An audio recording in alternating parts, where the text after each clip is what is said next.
اللہ الرحمن الرحیم۔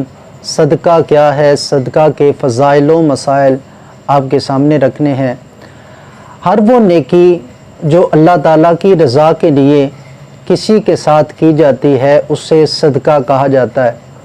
اس کی ایک جز چونکہ روپیہ پیسہ مال راہ خدا میں خرچ کیا جاتا ہے، تو راہ خدا میں جو مال اللہ تعالیٰ کی رضا کو پانے کے لیے خرچ کیا جاتا ہے اسے صدقہ کہا جاتا ہے۔ صدقہ کے بہت سارے فضائل ہیں۔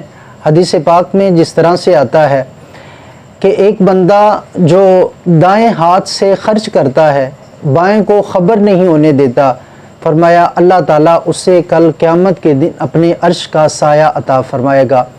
اسی طرح ایک حدیث پاک میں آتا ہے کہ صدقہ بری موت سے بچاتا ہے، صدقہ اللہ تعالیٰ کے غضب کو ٹھنڈا کرتا ہے۔ جو بندہ صدقہ کرتا ہے اللہ کی رضا کے لیے، کل اپنے کیے ہوئے صدقے کے سائے تلے ہوگا۔ صدقہ دو طرح سے ہوتا ہے، ایک صدقہ واجبہ ہوتا ہے اور دوسرا صدقہ نفلیہ۔ صدقہ واجبہ میں زکوٰۃ ہے، فطر ہے، عشر ہے، اور جو ہم اس کے علاوہ رمضان المبارک میں صدقہ فطر نکالتے ہیں تو یہ صدقہ واجبہ ہیں۔ تو یہ بات ذہن میں رکھیے کہ صدقہ واجبہ یہ مستحقین کے سوا کسی کے اوپر خرچ نہیں ہو سکتا۔ وہ مصارف جو قرآن کریم نے بیان کر دی ہیں مخصوص افراد ہیں کہ جن کے اوپر خرچ کیا جا سکتا ہے۔ اس کے علاوہ دوسری صورت ہے صدقہ نفلیہ کی۔ صدقہ نفلیہ جو بھی اس کے علاوہ ہم خرچ کرتے ہیں راہ خدا میں وہ صدقہ نفلیہ کہلاتا ہے۔ صدقہ نفلیہ کے سب سے زیادہ مستحق غرباء، مساکین اور مستحقین ہیں کہ ان کے اوپر خرچ کیا جائے۔ اور اس کی یہ بھی صورت ہے کہ بعض اوقات بندہ غنی بھی کھا سکتا ہے، فقیر بھی کھا سکتا ہے۔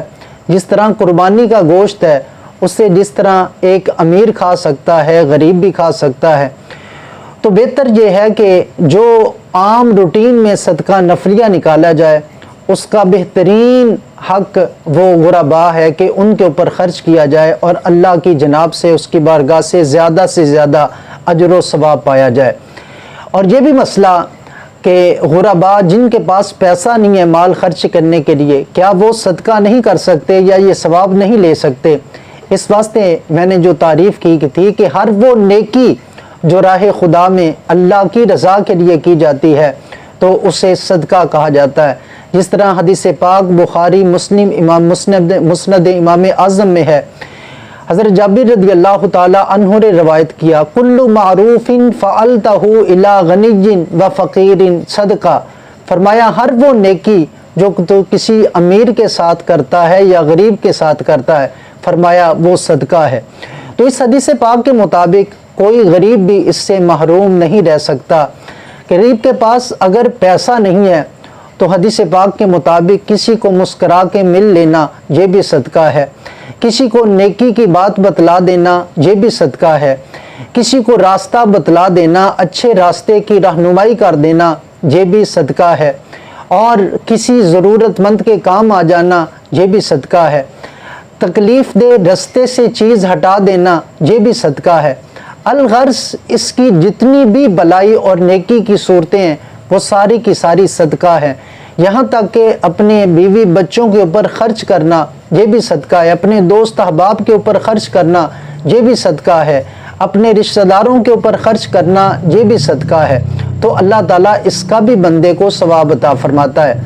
خاص طور پر اس حوالے سے جو بات عرض کرنی ہے وہ یہ کہ آج ہم نے صدقے کو ڈرونی چیز بنا دیا ہے، اور اس قدر صدقے کو بڑھا چڑھا کے اس طرح سے ڈرونا بنا کے پیش کرتے ہیں کہ بتلاتے ہیں صدقہ ہے تو اگلا بندہ ہل کے رہ جاتا ہے۔ اور صدقے کے نام پر بہت ساری چیزیں ہم نے نکال رکھی ہیں، جس طرح مختلف اللہ تعالیٰ کی نعمتیں، کھانے کی چیزیں ہم زمین پر پھینک دیتے ہیں، راہوں میں چرستوں میں پھینک دیتے ہیں، اس طرح سے یہ توہین کرتے ہیں۔ اس طرح سے نہیں کرنا چاہیے۔ کسی ضرورت مند کے کام آ جائے گا، اس کے دل سے جو دعا نکلے گی اللہ تعالیٰ صدقہ کرنے والے کی مصیبتیں، آفتیں اور اس کی مشکلات آسان کر دے گا۔ تو یہ کسی مستحق کے اوپر خرچ کرنا، اس کو دے دینا، یہ صدقہ ہے۔ اور خاص مسئلہ اس حوالے سے یہ ہے کہ صدقہ چاہے واجبہ ہو وہ بھی کسی کو بتانا شرط نہیں ہے، ہاں جس کو دے رہے ہیں اس کا مستحق ہونا شرط ہے، اس کو بتانا شرط نہیں ہے۔ یہ نہیں کہ آپ اس کی عزت آبرو ریزی کریں اور آپ اس کو ذلیل کر دیں، بلکہ نہیں، اس کو تحفہ کہہ کے، گفٹ کہہ کے خوبصورت انداز میں اس کو پیش کر سکتے ہیں تاکہ اس کی عزت نفس مجروح نہ ہو۔